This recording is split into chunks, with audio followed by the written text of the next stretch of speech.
everyone, thanks for joining us in the Navigant Credit Union Broadcast Center. So research done at Brown University shows evidence that the moon's interior could contain substantial amounts of water. Pretty exciting stuff.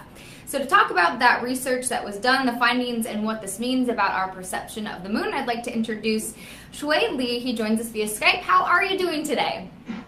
Good. How about you, Molly? I am so great. So thank you so much for joining us. So you earned your PhD from Brown University, and now you're doing some postdoctoral work at the University of Hawaii. So we're very appreciative that you're up with us this morning, even though it's afternoon here. Thank you for having me here. Yes, thank you so much. So you did this research while you were at Brown. And some pretty exciting findings. Many of us think that think of the moon as being dry, but your research shows that's not necessarily the case. What did you find? So even though we said wet in the paper, but actually it's still very dry compared with Earth. There is no ocean. So, and also it's very hard to say whether there is liquid water because the abundance is normally less than 0.05%. So that's very tiny amount of water on the moon, but it's better than nothing because back to like 10 years ago, people think the moon is bone dry, nothing there. Yeah. So that's what we found is a big surprise in the science part because we know people think the moon was formed by a giant impact, and this impact is huge. The temperature is very high, and the water is very volatile, so it can be destroyed very easily or escape very easily. So people think, oh, no water can be retained during the impact. So that's why people think, oh, we didn't find any water in Apollo samples back to 50 years ago. And we have a hypothesis about that, oh, water cannot be retained, so it's kind of like, converge to conclusion, there's no water on the moon. But we use the satellite data, and we did find a sign of water. And also, we examined it carefully by removing the background, and we are pretty sure, almost sure, they are from the interior. Wow, I mean, just being able to go through, do this research, I mean, I was looking at some of the scientific data, and it's pretty incredible what you were able to do and what you were able to find. And you said just a slight amount of water, not talking about oceans, nothing like that. But again, going back to that connotation that before we thought there was nothing, that no water would be able to survive, and that it was entirely bone dry. But now, just with this amount of evidence that you were able to find, what does that mean as we look into the future of the moon? So there are two impacts. First is about science. So people have to reconcile their model or their hypothesis to explain why there is water in the lunar interior. And another thing, before this discovery, people used a lot of models to understand how the moon formed and the evolution of the moon. So what happened on the moon back to 4 million years ago.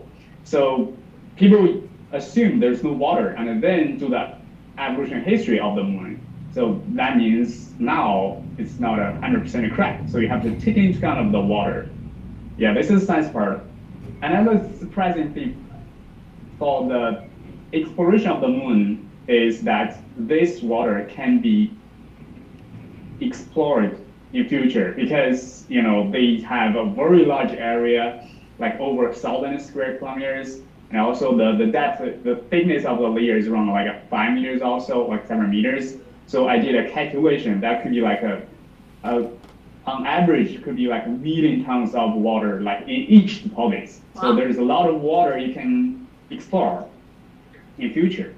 That's pretty exciting. I mean, I feel like the space exploration program has been so heavily focused on Mars. Do you think now that there could be some more excitement going back to the moon? Yes, that's it's way easier, right? It's the closest body to us, so it's way easier to the moon, and also it's much easier you launch a rocket on the moon than on the Earth. So moon can be a like second step, and from the moon you can go to further.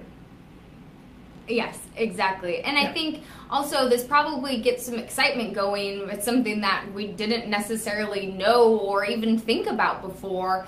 Do you think it kind of launches some excitement for people and gets that excitement going for future generations of whether it's either science or space exploration for people that didn't necessarily think about it before? Do you think your research maybe did that, created some excitement within the community and for kids even? I think so, because even without this discovery, I think there is a lot of sayings like we should go to the moon first, then go to other bodies, because it's way easier if you get if you go from the moon to other bodies. So now we find more and more resources you can use on the moon, so that makes the things much easier than before. Like you don't have to bring water with you to the moon, and also added the parapet deposits, not only water, you can use like a titanium, like iron, like a lot of other resources you can explore. You don't have to bring from the Earth. So if we can build a base on the moon, we explore the resources there, and then we can build anything like on Earth, and then from the moon we can go to other bodies. So I think that's will happen like maybe hundreds of years.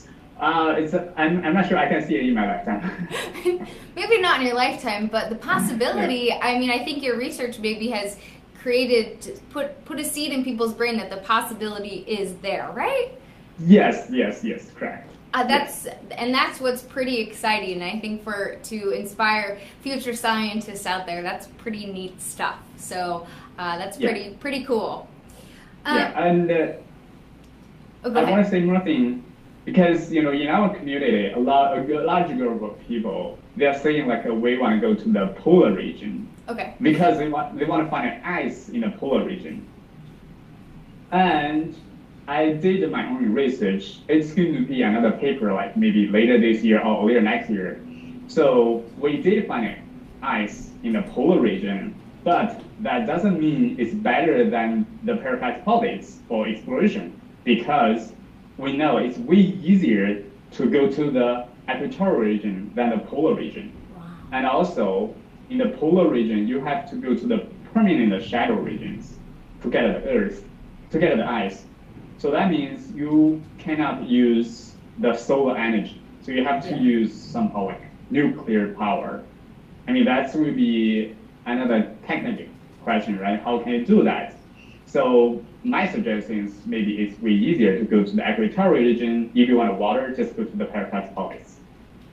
So not only is there water on the moon, there's ice on the moon. That's that's a new thing. I cannot say much about it because it's still ongoing research. Okay, so there might be. Yeah. Yes. We'll have to stay tuned until you get that published, I guess. Okay. Yeah. Oh, that's fascinating. So what do you think happens now? Just kind of as we're wrapping up here, what happens now? So now what, because this is just recent published, right? So like people in the community are still getting, digest what we did because they changed their mind a lot. Yeah, so, that's true. Yeah. So for science part, we are still waiting and see what will happen in short future. But I do think there will be a lot of new researches based on our finding come out soon. That's excellent. Yeah. That's excellent. Well, we really appreciate you chatting with us today. Very exciting findings, and look forward to seeing the next thing that you publish. And can't wait to see what you find with that as well. So thank you so much, Shuai Li. We really appreciate it, and a new father. So hopefully you get a little bit more rest along with your research. Okay, thank you. Thanks so much for joining us today. I really appreciate it. Thank you, Molly.